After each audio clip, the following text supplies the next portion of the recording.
The hospital room smelled of antiseptic and regret, the kind that clings to your skin and won't let go. Damian Carter, 25, stood frozen by the door, his heart pounding as he stared at the man who had once been his hero, his big brother, Lucas, now a shadow of himself, hooked to machines that beeped like a countdown. 7 years ago, Lucas had left bruises on Damian's body and scars on his soul for daring to love who he loved. And now here he was, begging for forgiveness with a request that could unravel everything Damian had built. Damian's mind flashed back to that humid summer in Atlanta, 2018, when he was 18 and trembling in the backyard of their family home. He'd just come out to Lucas, his voice barely a whisper, hoping his brother, the one who taught him to ride a bike, who snuck him beers at 16, would understand. Instead, Lucas's fist had met his jaw, his words sharper than the blows. "You're no brother of mine." The memory stung, but Damian shoved it down, focusing on the present.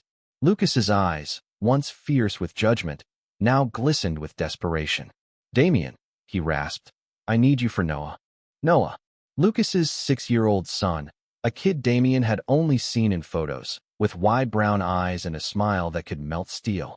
Lucas's wife, Sarah, had died 2 years ago in a car accident, and now Lucas was losing his battle with cancer. The doctors gave him weeks, maybe days. Damian's stomach churned. He'd spent years rebuilding himself in New York, carving out a life where he could love openly, where he wasn't the scared kid hiding in his brother's shadow. But this was a plea he couldn't ignore, no matter how much it hurt. Damian had fled Atlanta after that brutal night, cutting ties with his family, save for occasional calls with his mom, who tried to bridge the gap, but never quite could. New York was his sanctuary.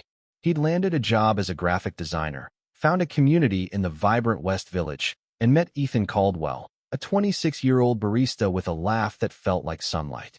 Their first date had been at a tiny jazz club in Harlem, where Ethan's hand had brushed Damian's under the table, and for the first time, Damian felt like he belonged. Now, 3 years later, they shared a cozy apartment in Brooklyn, their lives woven together with quiet mornings and late-night talks. But Lucas's plea threatened to pull Damian back to a past he'd fought to escape. "Damian," Lucas said again, his voice breaking. "I was wrong. I was scared. I didn't understand. But Noah, he's got no one else. Mom's too old, and Sarah's family, they're not fit. You're the only one I trust." Damian's throat tightened. Trust? After everything? He wanted to scream, to walk away, but the thought of Noah, innocent and alone, anchored him to the spot. He stepped closer, his sneakers squeaking on the linoleum floor. "Why me, Lucas? You made it clear what you thought of me." His voice was steady, but inside, he was shaking. Lucas's face crumpled, tears spilling over. "I was a coward," he whispered. "I let Dad's voice in my head control me. I'm sorry, Damian. I'd give anything to take it back." Damian's chest ached. He remembered the nights he'd cried himself to sleep, the years of therapy to unlearn the shame Lucas had beaten into him. Yet here was his brother, broken and pleading, not for himself, but for his son.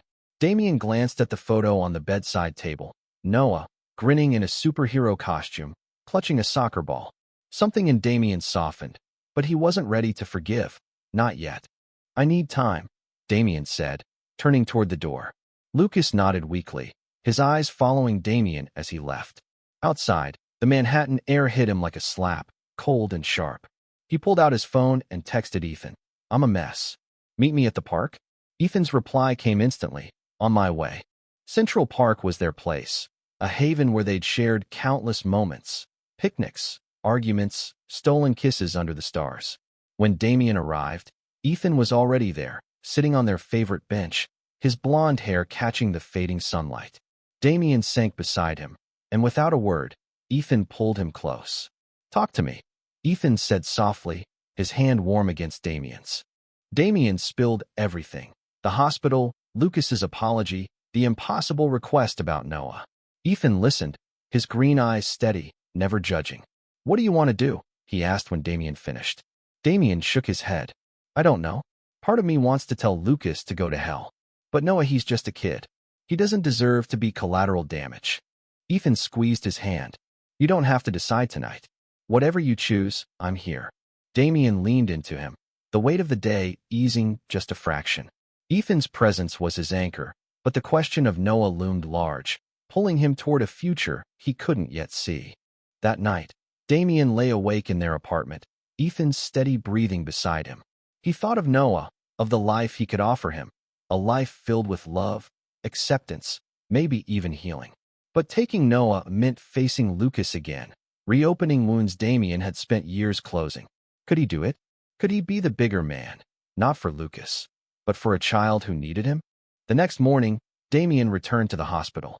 Lucas looked worse, his skin gray, his breathing labored. I thought about it, Damien said, his voice firm. I'll meet Noah. But this doesn't mean I forgive you. Not yet. Lucas nodded, a flicker of hope in his eyes. Thank you, he whispered. Damien didn't respond. He wasn't doing this for Lucas. He was doing it for the boy who deserved a chance, and maybe, just maybe, for the part of himself that still longed for family. Damien's first meeting with Noah was at a small diner in Queens, a neutral space far from the hospital's sterile wait.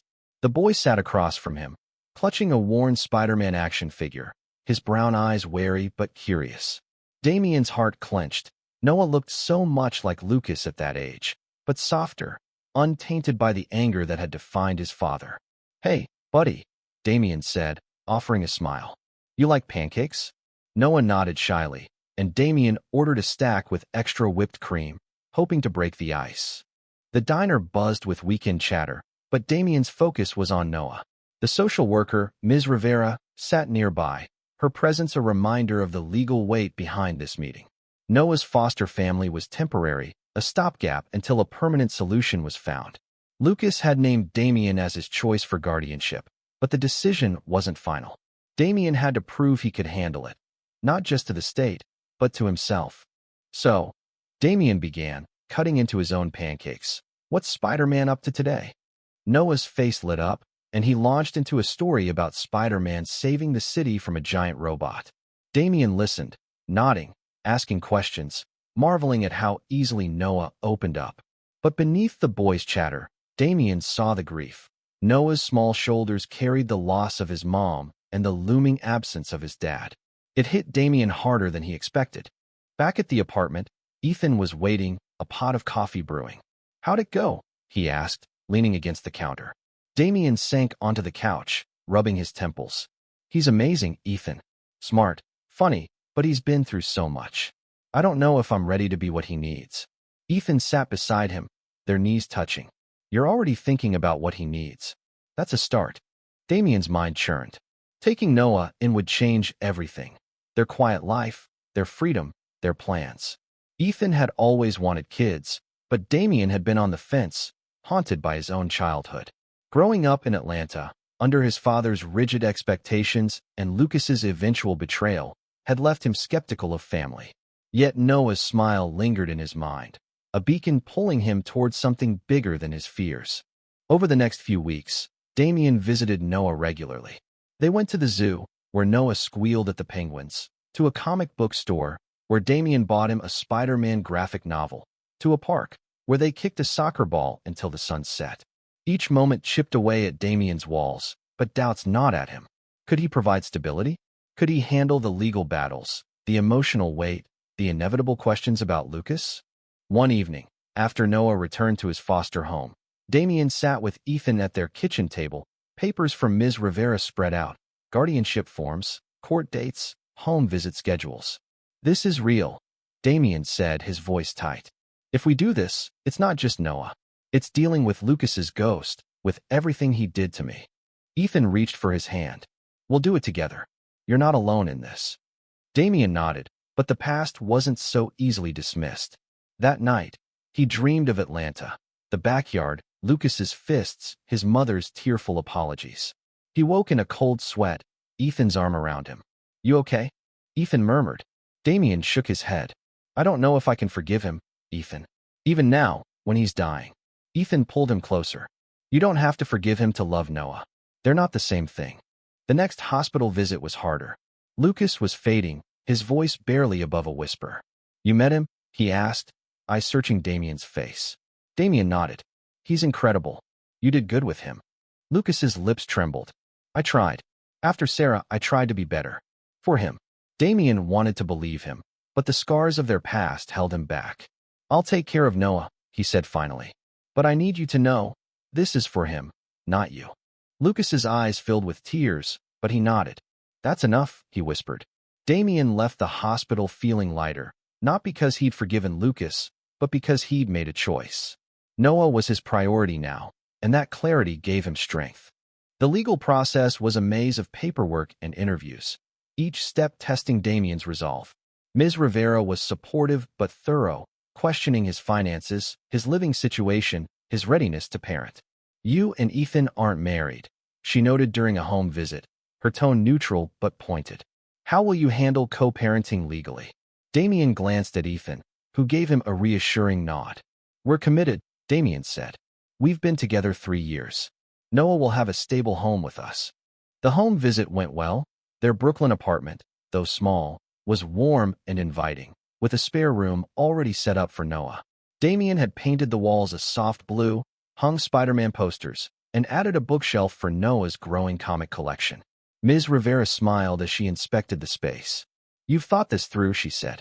Damien exhaled, relief mingling with anxiety. He wanted this to work, but the weight of responsibility pressed harder each day. Noah's visits to the apartment began, short at first, then overnight. The first time Noah stayed, he was quiet, clutching his Spider-Man figure as he explored the room. "This is mine?" he asked, eyes wide. Damien nodded. "All yours, buddy."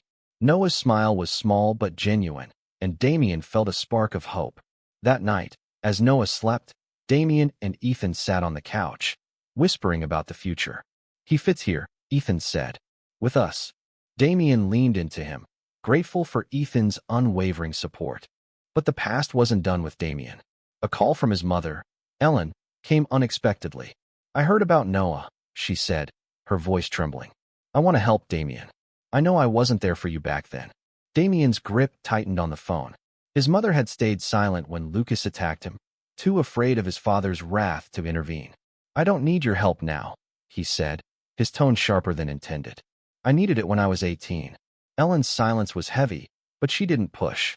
"I'm proud of you," she said before hanging up.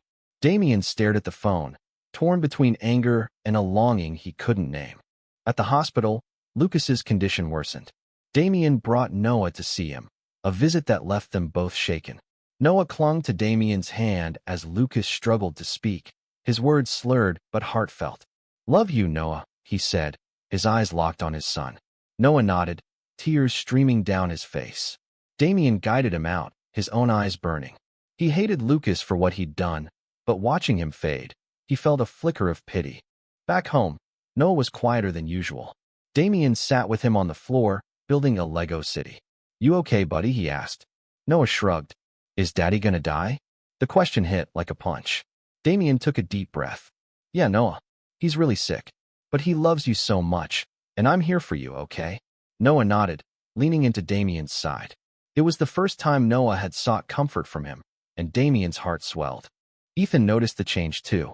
"You're good with him," he said later, as they washed dishes together. "You're already his family." Damien paused, a soapy plate in his hands. "I'm scared I'll mess this up," he admitted. Ethan dried his hands and pulled Damien into a hug. "You won't. You're not your brother. You're not your dad. You're you." The court hearing loomed, a final hurdle before guardianship could be granted. Damien prepared meticulously, gathering references from his boss, his therapist, even their neighbor, Mrs. Chun, who adored Noah's visits. But doubts lingered. Could he be enough for Noah? Could he heal the wounds of his own past while building a future for this boy? As the hearing approached, Damien felt the weight of every choice, every moment that had led him here. The courtroom was smaller than Damien expected, a cramped room in Lower Manhattan with flickering fluorescent lights. He sat beside Ethan, his suit feeling too tight, his palms sweaty. Noah was with a social worker in a waiting area, spared the tension of the hearing. Ms. Rivera presented Damien's case, his stable job, his committed relationship, the home he'd prepared for Noah. The judge, a stern woman with sharp eyes, listened intently, asking pointed questions about Damien's past, his family history, his readiness to parent. "Your brother's actions against you," the judge said, her voice measured, "are documented in your application. How do you reconcile that with taking in his son?" Damien swallowed, his throat dry. I haven't forgiven him, he said honestly. But Noah isn't Lucas.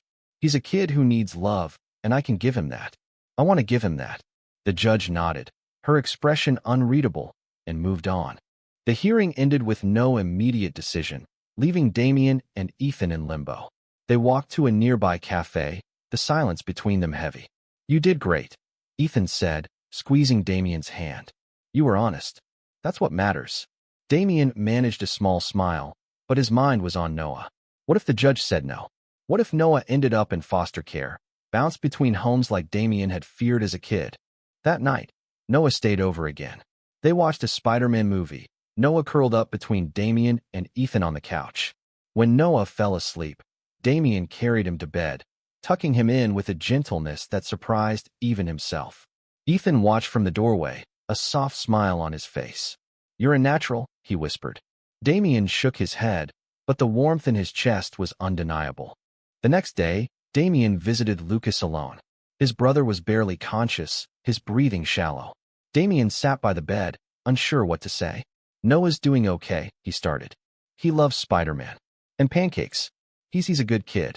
Lucas's eyes fluttered open, a faint smile on his lips. Thank you, he whispered. Damien nodded, his throat tight.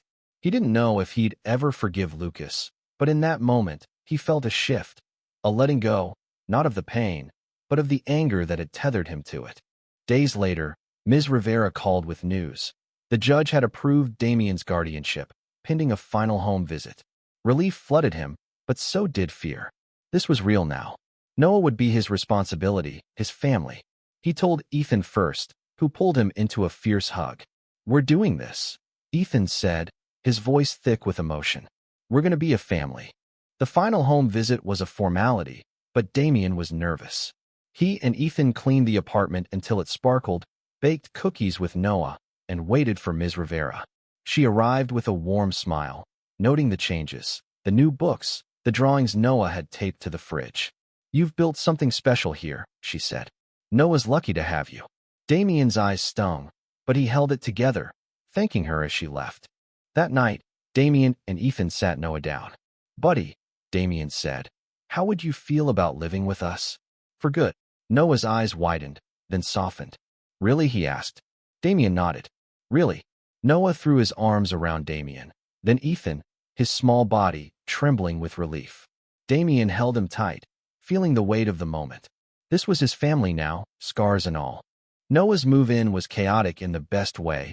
Boxes of toys, clothes, and Spider-Man posters filled the apartment.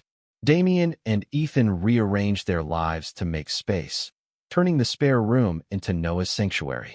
The first night, Noah clung to Damien during a thunderstorm, his small hands gripping Damien's shirt. It's okay, Damien whispered, stroking his hair. I've got you. It was a promise he intended to keep. Adjusting wasn't easy. Noah had nightmares, waking up crying for his dad. Damien stayed up with him, reading comics or talking about anything to distract him. Ethan took on the role of fun uncle, teaching Noah to bake cookies and sneaking him extra ice cream. But the grief was always there, a quiet shadow in Noah's eyes. Damien recognized it. He'd carried that same shadow for years. At work, Damien's colleagues noticed a change. You're glowing, his boss, Maria, said one day. Damien laughed, embarrassed. It's just Noah. He's changing me. Maria smiled. Kids do that. Damien nodded, realizing how true it was. Noah was teaching him patience, resilience, and a love deeper than he'd thought possible. But the past resurfaced in unexpected ways. A letter arrived from Ellen, Damien's mother, asking to visit. Damien hesitated, memories of her silence during his teenage years stinging anew. Ethan encouraged him to give her a chance. She's not Lucas, he said, and Noah might want to know his grandma. Reluctantly, Damien agreed. Ellen's visit was awkward at first. She arrived at the apartment with a homemade quilt for Noah, her hands trembling as she handed it over.